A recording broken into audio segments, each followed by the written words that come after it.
नमस्कार। ये जो विधानसभा है अल्मोड़ा है और आज मैं एक कमाल के व्यक्तित्व के पास मौजूद हूँ। सबसे पहले मैं आपसे उनको इंट्रोड्यूस करा देता हूँ। मैं मौजूद हूँ कैलाश शर्मा जी के पास। बहुत बहुत स्वागत है आपका पगडंडी। धन्यवाद। अगर मैं बहुत कम शब्दों में सर के बारे में बताऊँ तो सर 31 साल की उम्र में विधानसभा गए हुए हैं और लगातार भाजपा के साथ जुड़े हुए हैं। राष्ट्रीय स्वयंसेवक संघ से इनकी यात्रा शुरू हुई, भाजयुओं में आप रहे और अभी जो है वो उत्तराखंड राज्य के उपाध्यक्ष हैं, तो संगठन के उपाध्यक्ष हैं। तो सबसे पहले स्वागत है। उसके बाद अल्मोड़ा आपका शहर है जो सांस्कृतिक नगरी है, तो ये सांस्कृतिक नगरी आपको क्या अनुभव देती है, ये क्या कहती? नहीं, बहुत अल्मोड़ा तो हमारी जन्मभूमि है, कर्मभूमि है और पूरे हिंदुस्तान में ही नहीं विश्व में अपनी सांस्कृतिक पहचान के प्रति, अपनी ऐतिहासिक धरोहर की पहचान के वजह से विख्यात है जी। और बहुत अच्छा परिवेश अल्मोड़े का है। यहाँ ग्रामीण परिवेश भी है, शहरी परिवेश भी है, मैदानी परिवेश भी है, पर्वतीय परिवेश भी है और बहुत सुंदर। और एक समय तो अल्मोड़ा की बहुत विशिष्ट पहचान थी जी। शिक्षा के क्षेत्र में आज भी अपनी बहुत अच्छी पहचान है, लेकिन आज अब के चकाचौंध के समय में कहीं हमें लगता है कि हमें अब अल्मोड़ा के लिए बहुत कुछ करने की आवश्यकता है जी। बिल्कुल, सांस्कृतिक नगरी तो ये है और साथ ही में यहाँ की जो राजनीति है उसमें भी हमेशा हम देखते हैं कि कुछ ना कुछ चेंजेस, कुछ ना कुछ परिवर्तन, कुछ ना कुछ उठापटक लगे रहती है। अगर मैं कहूँ कि आप 30-31 साल में विधानसभा गए और आज आपकी जो उम्र है वो 55 के आसपास है, 53 के आसपास है, तो उस 31 साल की उम्र में और इस 53 साल की उम्र में क्या बदला सर? बहुत बदलाव है। देखिए, बदलाव तो वास्तव में आपने बहुत अच्छा प्रश्न किया। जब हम लोगों ने प्रारंभ किया उत्तराखंड राज्य बनने के बाद, जब हम उत्तर प्रदेश में थे तो हमारे मन में हमेशा ये रहता था कि हमारा पृथक पर्वतीय राज्य बनना चाहिए। हमारा वहाँ का भौगोलिक आधार भिन्न है, हम वहाँ के लोगों की भावनाओं को, वहाँ के लोगों की समस्याओं को यहाँ समझा नहीं पा रहे। तो सब लोगों का एक मन था और बड़े संघर्ष के बाद हमने राज्य प्राप्त किया जी। बड़ी आशा उम्मीद के साथ राज्य प्राप्त किया। और जब हम पहले छोटे उसमें बच्चे ही थे, 30-31 साल की उम्र कोई बहुत ज़्यादा तो होती नहीं है, और राजनीतिक रूप से एकदम ऐसे उस पर आ जाना परिदृश्य पे, विधायक बन के गया, चुनाव लड़ा तो कितना शांतपूर्ण माहौल था, वातावरण था, एक दूसरे का मान सम्मान, एक दूसरे के प्रति स्नेह का भाव बहुत कुछ था। मुझे आज सबसे पहले, मैं बिल्कुल हृदय से इस बात को आपको बता रहा हूँ, आज पहले तो समाज के किसी भी क्षेत्र में, फिर राजनीतिक क्षेत्र में हम कहीं लगता है कि बहुत नीचे असर आया है जी। जो हम जनता के प्रति हमारी जवाबदेहिता होनी चाहिए, जो जनता के प्रति हमारा स्नेह प्रेम होना चाहिए। हम चाहे राजनीतिक दल कोई भी हो सकते हैं, लेकिन हमारा आपस में स्नेह प्रेम भी तो होना चाहिए ना। राजनीतिक मतभेद एक अलग चीज़ है, लेकिन उनको हम हमेशा एक इस प्रकार का वातावरण बनाकर समाज में रखते हैं, समाज में दिखाते हैं। लोग बहुत कभी तो मुझे लगता है कि लोग बहुत नफरत भी राजनीति से करने लग गए जी। और ये बदलाव राज्य बनने के बाद आया, जबकि देवभूमि में ऐसा होना नहीं चाहिए था। सर, आप 2002 में विधायक रहे। 2000 तब एनडी तिवारी की सरकार रही उत्तराखंड में।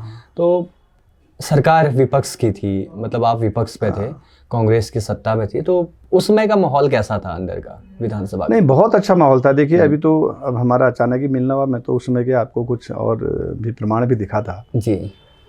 पंडित नारायण देव तिवारी जी का कद और उनका सोच, उनका स्तर इतना बड़ा था, चाहे वो किसी भी पार्टी के थे। मैं पार्टी पर नहीं जाता क्योंकि मैं विधायक था और वो सरकार के मुखिया थे जी।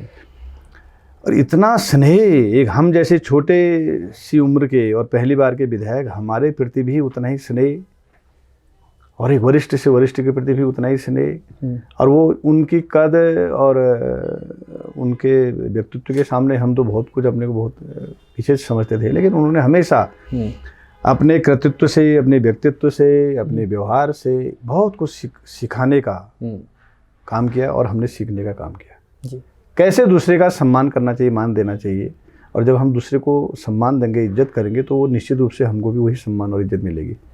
मैं कितनी कर्मठता के साथ अपने क्षेत्र की जनता के लिए काम करूं, ये हमको नारायण देव तिवारी जी ने सिखाया।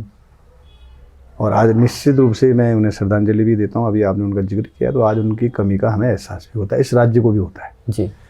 सर, ये अल्मोड़ा है, अल्मोड़ा विधानसभा है और संस्कृति के लिए जाना जाता है, सांस्कृतिक नगरी हम इसे कहते हैं। बाल मिठाई यहाँ की बहुत फेमस है देश विदेश में।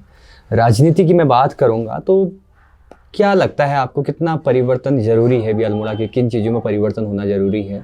आप तो अल्मोड़ा में ही लोगों से मिलते रहते हैं और हमें जिस हिसाब से पता लगा कि लोगों के बीच आपका रहना ज़्यादा है शहर के, और आप नॉर्मली एक पूर्व विधायक की तरह यहाँ नहीं घूमते, एक नागरिक की तरह घूमते हैं। तो आपके जैसे अभी बीजेपी की ही यहाँ पर जो है विधायक हैं अल्मोड़ा में, तो आपको क्या लगता है कि ये चेंज होना बहुत ज़रूरी है अल्मोड़ा के लिए समय के? देखिए ऐसे ना, मैं बिल्कुल गर्व के साथ इस बात को कहता हूँ कि मैं अल्मोड़ा का एक नागरिक हूँ और यहाँ की जनता बहुत भोली भाली है, बहुत स्नेह एक दूसरे से करते हैं और बहुत विश्वास भी करते हैं। हाँ। और जहाँ तक अल्मोड़ा के लिए करने का सवाल है, तो अभी तो बहुत कुछ करने की आवश्यकता है। हाँ। जब मैं विधायक पहली बार बना तब यहाँ की बसावट में बहुत दूसरे प्रकार का स्वरूप था, आज बहुत दूसरे प्रकार का हो। पिछले 10-15 सालों में इतने लोग हमारे ग्रामीण क्षेत्र से यहाँ आए हैं अपना, और हम कैसे बेहतर कर सकते हैं अपनी बेहतरी के लिए सोच के यहाँ लोग आए हैं। जितना यहाँ आज बसावट हो गई है उनके लिए और इस अल्मोड़ा के लिए, अल्मोड़ा के गौरव के लिए बहुत कुछ करने की आवश्यकता है। हर क्षेत्र पे हम कर रहे हैं, लगातार करते हुए भी आ रहे हैं। ऐसा नहीं कि किया नहीं है, राज्य बनने के 20-22-21 सालों में किया भी बहुत कुछ है, लेकिन आज भी और बहुत कुछ करने की आवश्यकता है। अच्छा, बाजार से क्वेश्चन पुट किया है मैंने, कुछ लोगों से मिला था अभी, उनका कहना है कि बीजेपी से या तो कैलाश शर्मा या कांग्रेस। सही कहा बात है? ये तो देखिए जनता जनार्दन तो सर्वोपरि है जी, और उनका स्नेह मेरे साथ हमेशा रहा है, आज भी है, तो मेरे लिए तो गौरव की बात है। हाँ। और क्योंकि मैं भारतीय जनता पार्टी का कार्यकर्ता हूँ, पदाधिकारी भी हूँ, और हमारे संगठन के जितने भी कार्यकर्ता हैं, नेता हैं, उन सबका अधिकार भी है और सब योग्य भी है, सबका अधिकार है। संगठन का बहुत भरोसा रहा आपके ऊपर। दिल्ली चुनाव की बात हो, उत्तराखंड के किसी चुनाव की बात हो, जब उनको लगता है कि यहाँ पर कोई जिम्मेदारी वाली बात है तो वहाँ पर आपको भेज देते हैं और आप उस काम को बखूबी निभाते हैं। तो क्या आपको लगता है कि बीजेपी इस बार अल्मोड़ा से आपको प्रत्याशी के रूप में उतारेगी? नहीं, देखिए ना, मैं संगठन का तो बहुत आभारी हूँ जी, और हर बार मेरे ऊपर बहुत कुछ विश्वास करके मुझे विभिन्न जिम्मेवारियाँ दी गई, और मैं संगठन करता एक कार्यकर्ता के रूप में अपने को समझता हूँ। मुझे जो भी जिम्मेवारियाँ मिलती हैं मैं हमेशा उनका निर्वहन करता हूँ। बहुत मैं अपना बेहतर से बेहतर देने की कोशिश करता हूँ, चाहे मैं जनप्रतिनिधि के रूप में रहूँ, चाहे मैं संगठन के कार्यकर्ता के रूप में। जी। पार्टी ने मुझ पर विश्वास किया, मुझे काम सौंपा, मैंने वो काम किया, और आज आगे भी अगर पार्टी का ऐसा कोई निर्देश होगा, पार्टी की कृपा होगी, पार्टी का ये कहना होगा कि तो मैं उसमें हर समय ईमानदारी के साथ खड़ा रहूँगा। जी। अगर आपको टिकट देती है तो आपकी तैयारी पूरी है अल्मोड़ा विधानसभा? भारतीय जनता पार्टी आज पूरे प्रदेश में, क्योंकि मैं प्रदेश का उपाध्यक्ष भी हूँ, 11,235 मतदान केंद्र हमारे इस उत्तराखंड में है। हमने 11,235 मतदान केंद्रों पर अपनी बूथ की कमेटी बनाई है। अच्छा। बूथ की कमेटी के साथ हमने जो एक पन्ना होता है, मतदाता सूची के जितने भी पन्ने होते हैं, हमने उस हर पन्ने का एक प्रमुख बनाया। प्रमुख के साथ उस पन्ने की टोली भी बना दी है, 4-5 लोगों की। और ऐसे ही अल्मोड़ा विधानसभा क्षेत्र में 155 मतदान केंद्र है। हमारी सबसे छोटी इकाई बूथ की है, और अब तो हम उसको पन्ने तक ले गए। अच्छा। भारतीय जनता पार्टी हमारी केंद्र और प्रदेश की सरकार के दम पर तो हम कहते हैं गर्व के साथ कि हमने काम किया है, जनता की समस्याओं का समाधान किया है, लेकिन संगठन भी हमारा बहुत मजबूत आधार है। हमारे हर पन्ने पर कम से कम 5 लोगों की एक टीम है। हर बूथ पर हमारी 20 लोगों की एक कमेटी है। हमारे पार्टी के 52 मोर्चा प्रकोष्ठ विभाग प्रकल्प है भारतीय जनता पार्टी के अलावा। पूरी टीम के दम पर हम कह सकते हैं कि निश्चित रूप से जनता के बीच में जाएंगे तो जनता का आशीर्वाद मिलेगा, और निश्चित रूप से भारतीय जनता पार्टी को विजय मिलेगी। उत्तराखंड की एक विडंबना रही सर, कि जैसे ही टिकट नहीं मिलता, पार्टी से थोड़ी भी नाराज़गी होती है तो आदमी अपनी पार्टी छोड़ देता है, चाहे कांग्रेस की बात करें, चाहे बीजेपी की बात करें, अन्य दलों की बात करें। अगर आपको टिकट नहीं मिलता तो आपके मन में भी ऐसा कोई? नहीं, मैं पार्टी के साथ तो देखिए ना, बहुत बार ऐसा होता है जी। और भारतीय जनता पार्टी ने आज पिछले काफ़ी समय से अब ये भी सब पूरी तैयारी कर रखी है। हमारा सारा डैमेज कंट्रोल की भी टीम होती है जी। निस्संदेह कोई कार्यकर्ता है, उस कार्यकर्ता के मन में कोई भाव है तो हमारे वरिष्ठ लोगों की एक ऐसी टीम है जो लोग उनके पास जाते हैं। हमने विधानसभा के प्रभारी बना रखे हैं, विधानसभा में विस्तारक के रूप में हमने एक पूर्णकालिक कार्यकर्ता भेज रखे हैं, हमने जिले के प्रभारी बना रखे हैं, और भी हमारे अन्य संगठनों से भी आके सारे लोग समन्वय का काम कर रहे हैं। तो वो डैमेज कंट्रोल भी किया जाएगा। कहीं पर किसी के मन में अगर ऐसी कोई बात है तो उसके मन की बात को सुनकर उसके मन को कैसे ठीक किया जा सकता है, संगठन के साथ खड़ा किया जा सकता है, आज ये सारी तैयारी भारतीय जनता पार्टी की है और मुझे विश्वास है कि अब कहीं पर भी इस प्रकार की कोई स्थिति पैदा नहीं होगी। अभी कुछ सुनने में आया था कुछ दिन पूर्व कि आपका कोई ऐसे कोई बयानों के ऊपर बात हो रही थी, मीडिया पे काफ़ी प्रचलित रहा था कि रघुनाथ सिंह चौहान और आपके बीच में ऐसा कोई छोटा सा मोटा। ना कोई कुछ नहीं। हाँ। चौहान जी तो हमारे वरिष्ठ नेता हैं, वे विधायक भी हैं। ऐसा ना देखिए, कभी कभी क्या होता है, कुछ लोग अपने स्वार्थ के वजह से कुछ चीज़ों को विवादित कर देते हैं, जबकि कहीं भी ऐसा किसी प्रकार का नहीं। हम सब लोग साथ रहते हैं, साथ जाते हैं, पार्टी के हर कार्यक्रम को साथ चलकर उसको पूरा कर रहे हैं, सफल बना रहे हैं। कहीं भी किसी भी प्रकार का मुझ में या उनमें क्या किसी में भी कोई ऐसा कहीं कोई मतभेद नहीं जी। भारतीय जनता पार्टी एक है। हमारा नारा है कि अब की बार 60 पार। वो 60 पार हम तभी कर सकते हैं हम जब संगठित हों, हम सब लोग मिलकर काम करें, हम जनता का सम्मान करें, जनता की समस्याओं को गंभीरता से सुनते हुए उनके हितों को सर्वोपरि रखते हुए हम काम करेंगे तो निस्संदेह हम तभी 60 पार हो सकेंगे। जी। कल आपकी एक संकल्प रैली भी हो गई यहाँ जी, कल संपन्न हो गई है, तो उस रैली के बाद कुछ परिवर्तन आपको लगता है कि होगा? नहीं, वो तो ठीक है। भारतीय जनता पार्टी का तो लगातार काम चलते रहते हैं ना। हमारे तो कोई महीना कोई दिन ऐसा नहीं है कि जब हमारे कार्यक्रम नहीं है, क्योंकि अब हमने 5 वर्ष पौने 5 वर्ष पहले जनता के बीच में जाके जनता से अपना आशीर्वाद मांगा था और अब वो हम फिर पुनः जा रहे हैं और समय पर भी हम विभिन्न कार्यक्रमों के माध्यम से गए। अभी भी हम एक विजय संकल्प यात्रा, क्योंकि जब विजय को चाहते हुए उसकी चाहत रखते हुए जाना तो उसके संकल्प भी लेना और उस संकल्प में लेकर जनता से आशीर्वाद लेने के लिए जनता के पास जा रहे हैं। और हमने क्या किया, हमने कितना किया, आपने कितना कहा था, हमने आपसे क्या कहा था, उसका हिसाब किताब भी जनता के बीच में रख रहे हैं रैली के माध्यम से, यात्रा के माध्यम से जी। और क्योंकि ये बहुत अच्छी बात है भाई, जनता से जब हम उनके प्रतिनिधित्व के रूप में काम कर रहे हैं, उनके प्रतिनिधि के रूप में, तो हमको हिसाब किताब भी जनता के बीच में रखना पड़ेगा जी। हमने 5 वर्षों में क्या किया हमको बताना भी पड़ेगा ना। बताना ही नहीं पड़ेगा, हमको दिखाना पड़ेगा।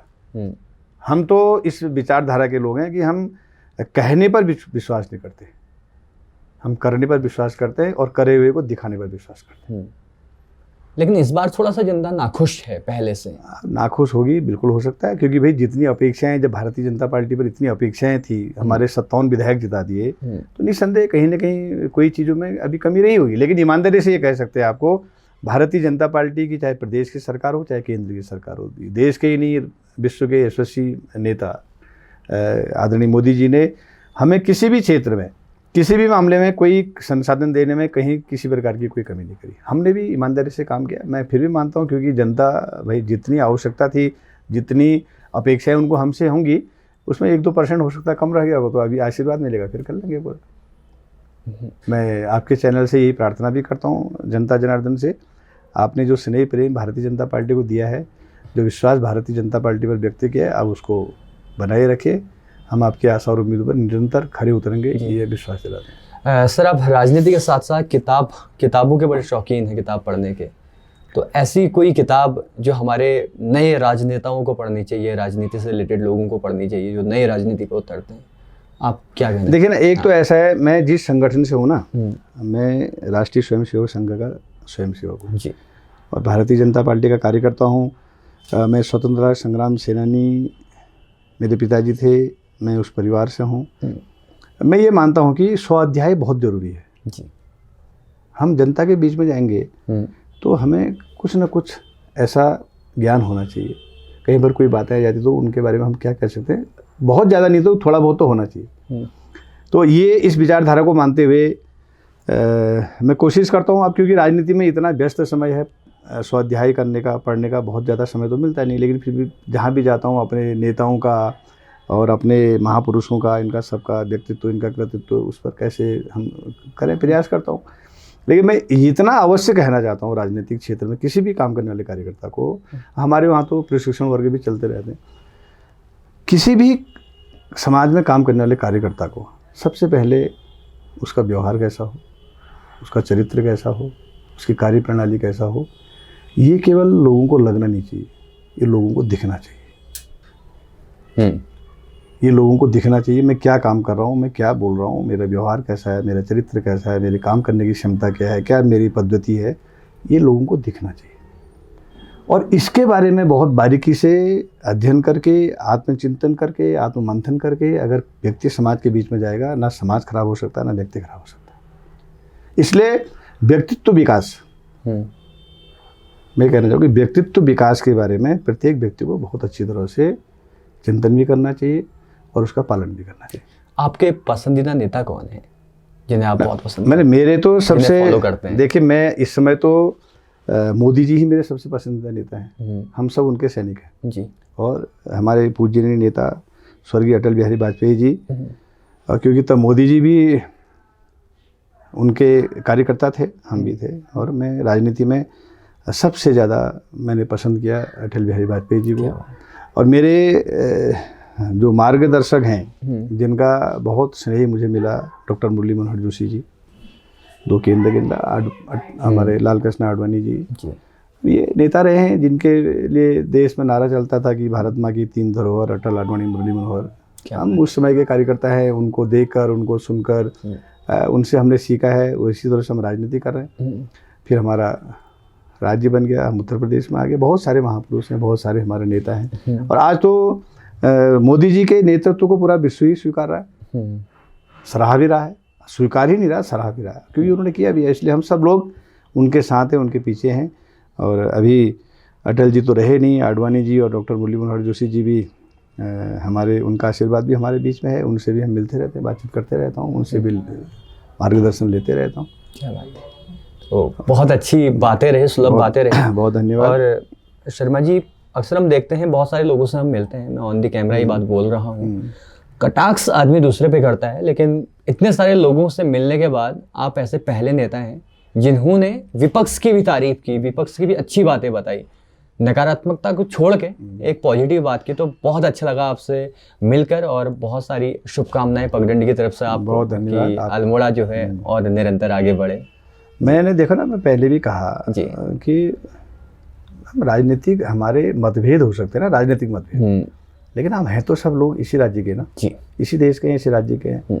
तो हमें पहले एक दूसरे से स्नेह तो रखना पड़ेगा। ठीक है, हम उनकी विचारधाराओं से, हमारी विचारधारा नहीं मिलती, वो अलग विषय है ना, लेकिन मान सम्मान तो सबका करना पड़ेगा, मान सम्मान करना पड़ेगा ये बात। और मेरा अपना ये मानना है। मैं बाकी देखिए, मैं कभी भी मैं न किसी की बुराई करता हूँ, ना किसी के बारे में कोई बात करता हूँ जी। मैं केवल अपना पक्ष रखता हूँ। मेरा आज तक का अपना ये, कोई व्यक्ति मुझसे ये नहीं कह सकता कि मैंने कहीं व्यक्तिगत किसी के व्यक्ति के बारे में कोई गलत शब्द कहे होंगे जी। मैं दूसरे की बात कहूँगा, जो व्यक्ति दूसरे के बारे में ज़्यादा कहता है, इसका मतलब कि वो स्वयं कमज़ोर होता है। क्या बात है। हाँ। इसलिए आप अपनी बात कहिए ना। हाँ। मैंने क्या किया, मैं क्या कर सकता हूँ, मैं क्या करना चाहता हूँ, मैं किस संगठन का, मुझे दूसरे संगठन से क्या मतलब, मेरा अपना संगठन है ना, मैं तो उस संगठन के मार्गदर्शन पर चल रहा हूँ, उनके आदर्श पर चल रहा हूँ। मैं क्या करूँगा, मैं क्या कर सकता हूँ, मैं ये कहता हूँ, यही मेरा स्वभाव है। क्या बात है, बहुत अच्छा लगा आपसे बात करके, बहुत बहुत धन्यवाद। आपका बहुत बहुत स्वागत है, धन्यवाद। और आपका भी इस राज्य को निरंतर विकास की ओर हम कैसे ले जा सकते हैं, आप लोगों का भी मार्गदर्शन मिलेगा। मैं मानता हूं कि आप लोगों की भूमिका भी उतनी ही है जितनी हम सबकी है जी। अगर हम किसी को फ्री छोड़ देंगे ना, तो फिर वो क्या करेगा, क्या कहेगा, फिर उसका अपना स्वतंत्र हो जाता है, वो किसी का डर परवाह नहीं होती। इसलिए हम सब लोग चारों तरफ से हम इसका संतुलित विकास कैसे इस प्रांत का करें। देखिए, बहुत सारे ऐसे मुद्दे हैं, पलायन है, बेरोजगारी है, संतुलित विकास का एक बहुत बड़ा कारण है। हम कहीं बहुत ज़्यादा कर देते हैं, कहीं करते नहीं, जहाँ आवश्यकता होती है वहाँ करते नहीं, जहाँ व्यक्तिगत लाभ का विषय आता है तो वहाँ चले जाते हैं। पलायन कैसे रोक सकते हैं, बेरोजगारी कैसे कम कर सकते हैं, इसमें हम सब लोगों की बराबर की जिम्मेदारी, और हर राजनीतिक दल के कार्यकर्ता की, हर राजनीतिक दल के नेता की, समाज में काम करने वाले हर व्यक्ति की बराबर की जिम्मेदारी है। क्योंकि ये राज्य जब बनाए ना, इस राज्य के लिए जो संघर्ष हुआ, पहले तो वर्षों का संघर्ष था, लेकिन जो 6 महीने का लास्ट अंतिम संघर्ष था, उस संघर्ष में प्रत्येक व्यक्ति ने उसमें सहयोग किया है जी। प्रत्येक व्यक्ति की भागीदारी रही। तो आज ये बहुत अच्छी तरह से सजे संवरे यहाँ रहने वाला प्रत्येक व्यक्ति आत्मनिर्भर हो सके, तो इसके लिए भी हम सबकी जिम्मेदारी है। तो ये मानता हूँ जी। ये बहुत सुलभ वार्ता रही, हमारे दर्शकों को भी पसंद आएगी। बहुत धन्यवाद शर्मा जी हमसे बात करने के लिए। बहुत बहुत धन्यवाद। पुनः आपका, आपके परिवार का, आपके चैनल का बहुत बहुत स्वागत करते हुए आपका धन्यवाद करता हूँ। जी धन्यवाद।